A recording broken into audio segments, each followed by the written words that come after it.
ओम स्थापकाय च धर्मस्य सर्वधर्मस्वरूपिणे अवतार वरिष्ठाय श्रीरामकृष्णाय ते नमः। সত্যের সন্ধানে এই পর্বে আমরা আলোচনা করব দেহ, মন ও খাদ্যের সম্পর্ক নিয়ে। আমাদের দেহ, মন ও খাদ্য একে অন্যের পরিপূরক। আমরা বাইরের জগতে যে সকল খাবার গ্রহণ করি কিসের জন্য? অবশ্যই দেহের পুষ্টি সাধনে। কিন্তু আমরা আরেকটি জিনিস জানতে পারি না, এই খাদ্যের সাথে আমাদের মনোজগতের এক গভীর সম্পর্ক আছে, যা সূক্ষ্ম স্তরে। পঞ্চভূতে গড়া এই শরীর অনেক রকম কোষের সমন্বয়ে সৃষ্টি, যেমন অন্নময় কোষ, প্রাণময় কোষ, মনোময় কোষ, এরকম আরও কিছু, যেগুলি নিয়ে পরে বলবো। এখন আমরা বাহ্যিক জগতের যে সকল খাদ্য আমাদের দেহের পুষ্টি সাধনে গ্রহণ করি, সেগুলি শরীরের মধ্যে গিয়ে তার মধ্যে থাকা শক্তি এক এক রূপে দেহের মধ্যে ছড়িয়ে পড়ে, আর সেই শক্তি দেহ ও মনে এক এক স্থানে এক এক রূপে তার প্রকাশ পায়। এখন বিশ্লেষণ করলেই সব পরিষ্কার হবে। আমরা যে আহার গ্রহণ করি তার তিন রকম প্রকারভেদ আছে: তামসিক আহার, রাজসিক আহার ও সাত্ত্বিক আহার। তামসিক খাবারের বৈশিষ্ট্য হল শুষ্ক, উষ্ণ, অসার প্রকৃতি বৈশিষ্ট্য। এই শ্রেণীর আহারগুলির শরীরে ক্ষতিকর প্রভাব সর্বাধিক। এই শ্রেণীর আহার সর্বনিম্ন ভেষজ গুণাবলী বর্তমান থাকে। এছাড়া এতে কতিপয় বিষ বা টক্সিক গুণাবলী বর্তমান থাকে। এই শ্রেণীর আহারে অতিরিক্ত গ্রহণে শরীরে ক্ষতিকর প্রভাব সর্বাধিক। যে কোনো রকম নেশার বস্তু এই তামসিক আহারের মধ্যেই পড়ে। রাজসিক খাবারের বৈশিষ্ট্য সাধারণত তীব্র ও ঝাঁঝালো প্রকৃতি বিশিষ্ট। এই শ্রেণীর আহারে প্রায় প্রয়োজনীয় পুষ্টি উপাদান খুব স্বল্প পরিমাণে থাকে। খাবারগুলি মানব শরীরে উভয়ধর্মী, অর্থাৎ উপকার ও ক্ষতিসাধন দুটোই করে থাকে। এই শ্রেণীর আহার গ্রহণে দৈহিক ও মানসিক শক্তি ও ক্রোধ হ্রাস বা বৃদ্ধিতে সহায়ক। ভেষজ ও বিষ বা টক্সিক গুণাবলী দুটোই বর্তমান। এই শ্রেণীর অতিরিক্ত আহার গ্রহণে শরীরে ক্ষতিকর প্রভাব শুরুতে ধীরে ধীরে এবং একসময় মারাত্মক ক্ষতি সাধন করতে পারে। সাত্ত্বিক খাবারের বৈশিষ্ট্য: এই খাবারগুলি সাধারণত হালকা, রসালো, মিষ্ট বা মিশ্র, সতেজক স্বাদ ও প্রকৃতি বিশিষ্ট। আহারে প্রায় সবকটি প্রয়োজনীয় পুষ্টি উপাদান বর্তমান। এই শ্রেণীর আহারগুলির শরীরে ক্ষতিকর প্রভাব সর্বনিম্ন। সর্বাধিক ভেষজ গুণাবলী এতে বর্তমান থাকে। এখন প্রত্যেকটি আহার যেমন দেহের সাথে সম্পর্কযুক্ত, তেমনি সেখান থেকে উৎপন্ন হওয়া শক্তির প্রকাশ সূক্ষ্ম স্তরে মনের সাথে সম্পর্কযুক্ত। যেমন তামসিক খাদ্য গ্রহণে দেহের কাম, ক্রোধ, যত রকম ক্ষতিকর চিন্তার প্রকাশ, কখনো অনিদ্রা, কখনো গভীর নিদ্রা, আবার কর্মে অনিচ্ছার প্রকাশ, এরকম সকল কিছুই এইরূপ খাদ্যে গ্রহণে হয়। রাজসিক আহারে মনের মধ্যে অহংকার, রাগ, অভিমান, মনের আমিত্ব বৃদ্ধি পায়। দেহের শক্তি প্রদর্শন ও দেহী ভাবে নিজেকে সবসময় সে ব্যস্ত রাখে। সাত্ত্বিক আহার গ্রহণে মনকে অনেক উচ্চ স্তরে ধীরে ধীরে নিয়ে যায়, যেখানে কোনো কাম, ক্রোধ, হিংসা বা সকল রকম ষড়রিপুর প্রভাব থেকে সে দেহ মুক্ত হয়। যে খাদ্য গ্রহণে মনের শক্তির প্রকাশ মনকে অচেতন থেকে চেতন স্তরে নিয়ে যায়। এখন আমরা সারাদিনে যত রকম খাদ্য গ্রহণ করি সেগুলির মধ্যে কোনো না কোনো গুণ সকল খাবারেই বিদ্যমান থাকে।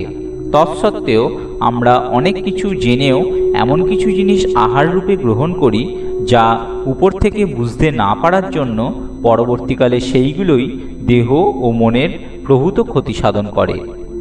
মনোজগতের চেতনার প্রকাশ কিরূপে খাদ্য পরিবর্তনের সাথে সম্পর্কযুক্ত। গুণগত পার্থক্যের ভিত্তিতে প্রত্যেক প্রকার খাদ্য তাদের স্ব স্ব শক্তির প্রকাশ ঘটায়। সেটি হতে পারে ক্ষতিকারক বা মনোশক্তিদায়ক। আমাদের এই দেহ হলো মন্দির। আমাদের যখন জন্ম থেকে জন্মান্তরে আসি তখন কোনো না কোনো দেহের রূপ ধরে আসতে হয়। আবার এই দেহকে ঘিরেই সকল কর্ম এক একটি জীবনে। এখন সকল কর্ম ও সাধনার সম্পাদন যখন এই দেহকে ঘিরেই হয়, তখন সেই দেহকে সুস্থ রাখা আমাদের সবার আগে দরকার। এখন ভেবে দেখো, একটি মন্দিরে যদি প্রচুর ধুলো ময়লা জমা হয়ে যায়, দিনের পর দিন সেই মন্দির কি তখন পূজার যোগ্য হয়? নাকি সেখানে কোনো ভক্তজন এসে বসতে পারে? ঠিক দেহরূপ মন্দিরটি একই রকম। যেখানে আহার যদি এমন হয় দেহের মধ্যে রাজসিক বা তামসিক ভাব বৃদ্ধি পেল বেশি, সেখানেই সেই গুণ বা সেই রূপ শক্তির প্রকাশও হলো দেহ ও মনের আবর্জনা স্বরূপ। সেই দেহ নিয়ে বেঁচে থাকা আরেকটি বহু প্রাচীন পুরনো মন্দির যেমন সব ভেতরে ভেঙে যায়, সব তার নষ্ট হয়ে যায়, ঠিক সেই রূপ অবস্থার দশা বা একই রকম অবস্থা প্রাপ্ত হয়। যেখানে ভক্ত সেখানেই ভগবান। ভগবান যেমন ভক্তকে ছেড়ে থাকেন না, তেমনি ভক্ত ভগবানকে ছেড়ে থাকতে পারেন না। কিন্তু তাকে মন মন্দিরে ঠাঁই দিতে গেলে তো আগে মনের আবর্জনাগুলো পরিষ্কার করতে হয়। আমরা নেশার যে কোনো বস্তু যখন গ্রহণ করি, সকলেই জানি সেটি খেলে ক্ষতি হয়, তারপরেও তারা খায় কেন? কারণ এগুলোই হলো অচেতন স্তরে মনের বিকার। একটি মানুষ একটি নেশার জিনিস খেয়ে সে কয়েক ঘন্টা বা দিন এক অন্য জগতে সে বিরাজ করে, ভাবে যে ওই জগতের সুখের চেয়ে আর কোনো বড় সুখ এই পৃথিবীতে নেই। কিন্তু সে এটা যদি জানতো তার চেয়ে 100 গুণ বেশি আনন্দ আর এক অন্য জগতে রয়েছে, তাহলে সে সব ছেড়ে সে সেই নেশাতেই মিশে থাকত। এখন ওই যে অচেতন জগতে মানুষ এতটাই মায়ায় ভুলে থাকে, যেখানে সত্যের স্বরূপ থেকে সে থাকে অনেক দূরে।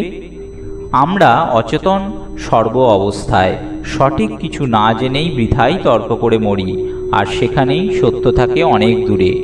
আমরা খাদ্যের যে প্রকারভেদ করি সাধারণ জীবনে, যেমন একটা আমিষ জাতীয় আর একটা নিরামিষ জাতীয় খাবার, এখন আমরা জানি না কোনটা আমিষ আর কোনটা নিরামিষ।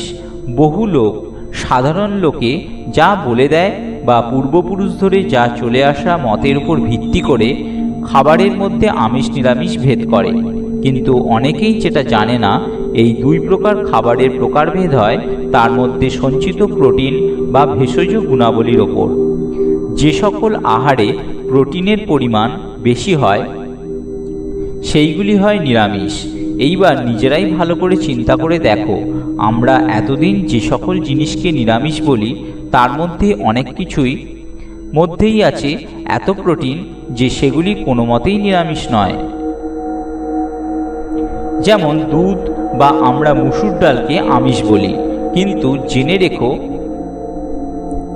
মুগ ডালের মধ্যে মুসুর ডালের চেয়েও বেশি প্রোটিন থাকে, কিন্তু মুগ ডালকে বলি আমরা নিরামিষ। এই রকম অনেক অনেক অসত্যকে সত্যের রূপে আমরা বংশ পরম্পরায় সেই ভাবধারাকে মেনে এগিয়ে চলি। এখন আমাদের তাহলে সবসময় জানা সম্ভব নয় সকল খাবারের এত গুণাবলী বিচার করা। তাহলে কি করণীয়? আমাদের ভারতবর্ষ সর্বধর্ম সমন্বয়ের দেশ। এক একজনের এক এক অভিমত থাকতেই পারে। বৈষ্ণব, শৈব, জৈন, বৌদ্ধ বা মাতৃ উপাসক, যে যেরকম ধর্মের উপাসক হন সে তার মতো বিধান দেন। কিন্তু সকল ধর্মের ওপর একটি সত্য বিরাজ করে, যাকে কেউ কোনোদিন অস্বীকার করতে পারবে না। সেটি হলো ইউনিভার্সাল ট্রুথ। সেই সত্য কি তা আমাদের সকলেরই জানা উচিত। এর পরের পর্বে আমরা খাদ্যের গুণাবলী নিয়ে আরও বিস্তারিত আলোচনা করব। ওম স্থাপকায় চ ধর্মস্য সর্বধর্মস্বরূপিণে অবতার বরিষ্ঠায় শ্রীরামকৃষ্ণায় তে নমঃ।